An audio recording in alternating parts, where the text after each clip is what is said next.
Santa Clarita's hometown station, KHTS, 98.1 FM and AM 1220. I am Kyle Jennings. This is the Hometown Morning Show with Tori and Kyle. Make sure you go to hometownstation.com for all the latest and greatest Santa Clarita has to offer. And speaking of the greatest Santa Clarita has to offer, we have a very special guest in studio. That we do. Richard G. Tarlow. Richard, do you use the G a lot? No, never. It's just on the book that we're going to talk about. Richard Tarlow, you have a lot of titles. On the book and on checks. There you go. There you go. On checks. Very important. You have a lot of titles here. Vietnam veteran. Thank you so much. Thank you for that. Your service. Lawyer and now author.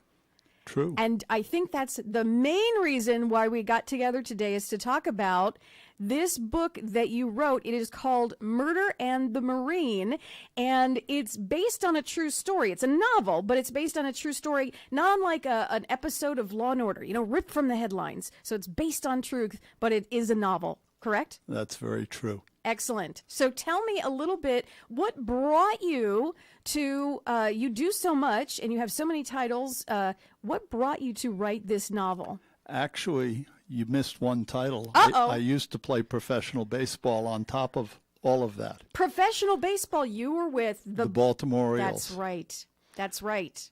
If I may. You may.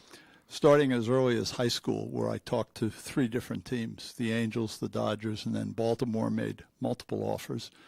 And I thought right out of high school it was just too soon. I wasn't ready. So I went to college. Al Campanis with the Dodgers told me, unless you get a huge signing bonus, go to school. And it was good advice. So here I was in college. Baltimore came along, and I finally accepted an offer from them, and I went to the Midwest League and then a rookie league. Played about 130 games, and that was a big change for someone who had before that played 12 games in high school and so on and so forth. And so I accepted their offer. I played. I got hurt in a game against the Yankee farm team in Harlan, Kentucky. Came home. I think the Rodney King riots were going on then, if I'm not mistaken. Okay, early 90s. And the plan was that I would play ball 6 months out of the year and finish college the other 6 months, and it worked great. Problem is the school didn't send my deferment papers in. Uh-oh. And I got a nice little letter from my uncle. Oops. And he said, I want you. And I called the front office at Baltimore. The big uncle, not your uncle. That other uncle, the one you never want to talk to. Yeah, okay. And so Baltimore's front office said, join the Marine Reserves. They have a special program for professional athletes. All true. A week before boot camp let out, and here I was, the only guy who had been to college in a platoon of 95. I was the biggest guy in the platoon, so they didn't mess with me too much, at least. And a week before boot camp ended, I integrated into the regulars, what they call the Fleet Marine Force, and I became a regular for 4 years. I was in South Carolina. I was going to fly, and then I found out flight school was an 8-year commitment, and they didn't have any available openings, and I was too big to fit in one of their jets. So I became an air traffic controller, and I was working in South Carolina at a very large jet base called Beaufort, Marine Corps Air Station, Beaufort. Now, to let our listeners know, you keep saying you're so big. You're tall big. You're not wide big. You're tall big. How tall are you? I'm 6'2". 6'2". Not that big. And I recently lost 30 pounds. I had been 222 pounds pretty much for most of my adult life. When I was in Vietnam, I was exposed to copious amounts of Agent Orange. Of course, they didn't bother telling us in those days that it was a highly toxic herbicide that they used to clear forests and rice paddies. And we used to have it rain down on us literally like it was raining every day of the week. And as a consequence, I acquired diabetes, which I now fight with on a regular basis, and I get benefits from the government and so on. And I've had a lot of problems. I lost a toe as a result of it that they had to amputate. I just had surgery on an eye, so it'll be with me for the remainder of my life. No big deal. Listen to you. Way to go on your journey. Listen, no big deal. Listen to you. I was and I am still a Marine. And there are certain things in life you just have to accept as being your plight and deal with them. Once a Marine, always a Marine. Well, that's my approach. So here I was in Beaufort, South Carolina. I was an E4, which is corporal, and I found out I was certified by the FAA to work both in a portable radar booth, what they call a CPN-4, and also in a control tower, and I was one of 3 people who was certified to run this huge jet base. And I found out they had orders to Westpac, which for the Marine Corps meant Western Pacific, and it could have been 5 bases. When I told my mom, and she said, "What do you mean you're going to Westpac? What is that?" And I explained, well, it could be Hawaii, it could be Japan, it could be Okinawa. Oh, yeah, it could also be Vietnam. For the next week, I vanished. She didn't hear from me.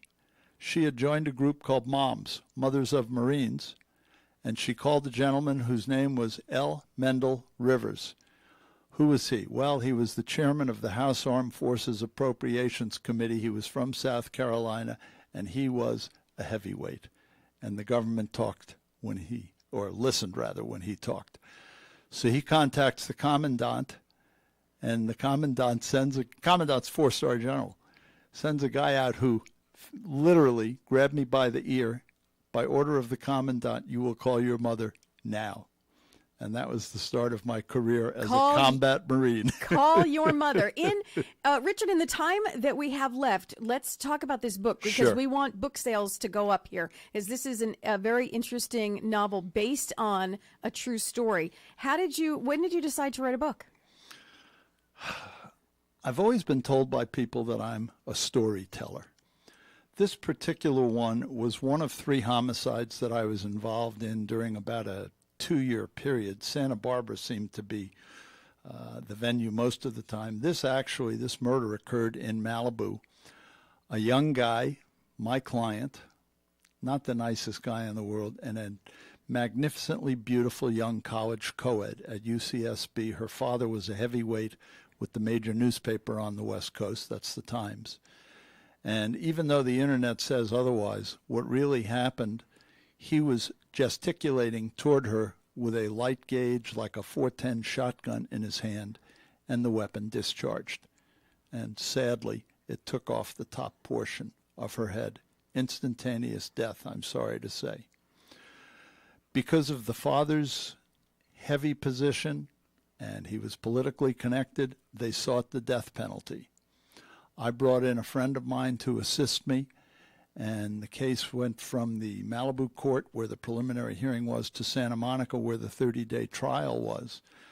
And what was interesting was that I got this guy out on bail for $50,000, a deal that I struck with This the is DA. the lawyer. Now, we need to remind our listeners, this is the lawyer part of you. This is the lawyer.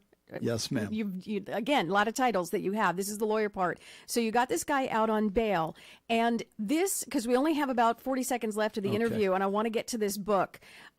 This is what you're telling, a true story, but then you wrote a novel with these ideas and events that happened. The book is based on 2 things. It's my time in combat as a Marine and a number of interesting vignettes, things that happened to me, and what I call the ledger domain, sleight of hand in court. The guy had said to the first responders, the sheriffs, that the weapon fell, hit the foot of the bed, and discharged, and he was very sorry. Oops. Sounds plausible. Trouble is, the evidence didn't match. Had that occurred, the shot would have gone into the ceiling rather than through the window and into a eucalyptus tree outside. So when he admitted, well, that's not quite true, let me tell you what really happened. Lawyers call it consciousness of guilt. So the question was, how do we present to a jury where the guy has obviously lied because he knows he's guilty? How do we present it to a jury and prevent him from being executed? And this is how you started. This is how you started the book. It's called Murder and the Marine, a novel based on a true story by Richard Tarlow. Richard, thank you so much for being here. How can we get a hold of this novel? It's available on Amazon. And let me just point out that as a result of this, California now has the most stringent victim rights legislation in the country. Her stepbrother was a billionaire who funded a constitutional amendment, and it is now spread throughout these United States. That's fantastic. You can read also more about Richard. He's been in Elite magazine on the cover. That's a lovely cover, by the way. The October-November issue. If you want to read more about Richard, thank you so much for being with us today. I appreciate it. My pleasure. Thank you for having me. By the way,